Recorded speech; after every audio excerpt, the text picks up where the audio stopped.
აჭარის სიმღერისა და ცეკვის სახელმწიფო ანსამბლის წევრებმა დღეს მორიგი საპროტესტო აქცია გამართეს.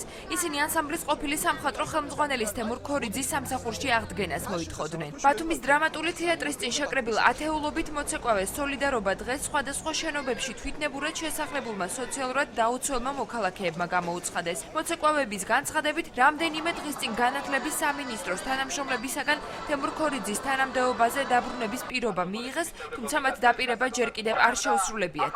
აჭარის სახელმწიფო ანსამბლის დირექტორი ოთარ მიქელაძე სატელეფონო საუბარში აცხადებს, რომ მოცეკვავეების მოთხოვნები არ დაკმაყოფილდება.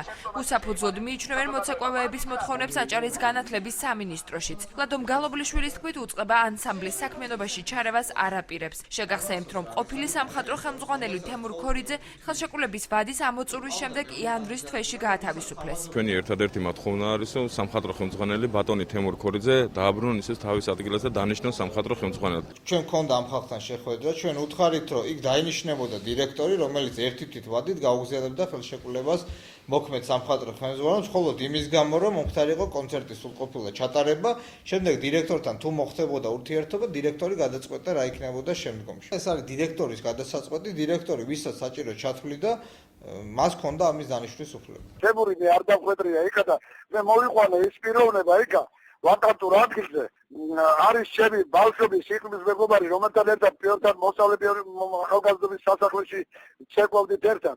ერთი რაღაც იცოდეს ყველა, რომ სამხატვრო ხელმძღვანელი ეს მოცეკვავების სამხატვრო ხელმძღვანელი არ არის.